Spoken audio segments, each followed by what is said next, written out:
This is part of the process of building a bike that has already been kind of ravaged. When we stripped this whole bike of all its paint, we discovered a lot of holes. And these holes, you see us drilling, we're actually cleaning those holes out. A lot of the holes were so bad, they were threaded, and then someone put Bondo over them at some point in time, or paint. And the problem is, you can't really weld those holes closed with all the Bondo and paint in there, so we had to re-drill them. Once we re-drill the hole, they're cleaned out, we weld it up, and then we use the air belt sander to smooth the surface out. And that makes the frame look nice. It don't want to have a bunch of holes in it, a bunch of little pock marks. So Marin's really helping stroke the metal there. Some of the welds on this bike were some of the worst I've ever seen. Someone possibly used a flux core or stick welding to weld some stuff. It was pretty dang bad. So the next step was we put the whole frame in the fixture because we had to cut some frame components that were pretty crucial. The seat post support was terribly welded on, so we had to cut it and re-weld the whole bottom.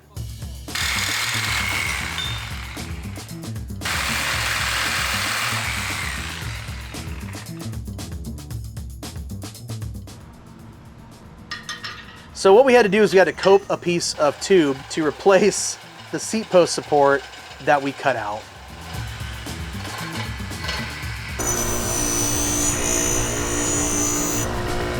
Beautiful.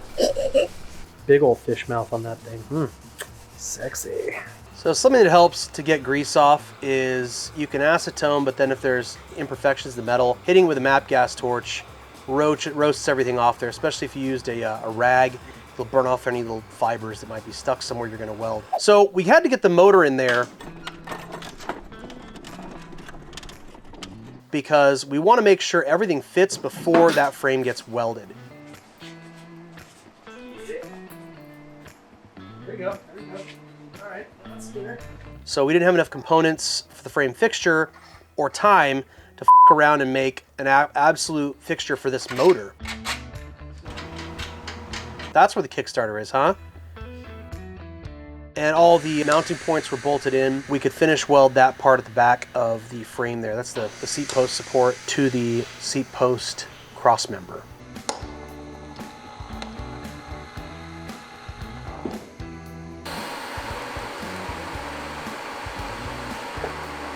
Now this is a part that was really fun because you can see all the cuts there. It's not because we're f***ing awful at this.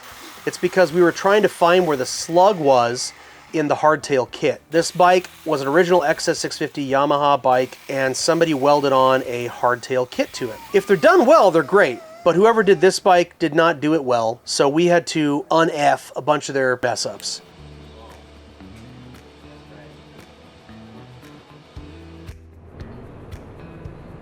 A lot of silicon bronze was used on this frame because it allows you to weld parts of the frame together without having to melt the base metals. We cut off the fork stops because they were interfering with the installation of a springer, which is what Marin wanted on this bike. And voila, springer fits perfect. And of course, I didn't wear that for painting because I'm an idiot. I'm ready to paint. Used Steelit to paint the frame. And it's really cool because you can weld over it, and I got to mess around with that, which is pretty fun. And then we decided we wanted to modify some of our triple ripple foot pegs to fit the particular foot peg setup on this bike. Drill and tap, baby, drill and tap.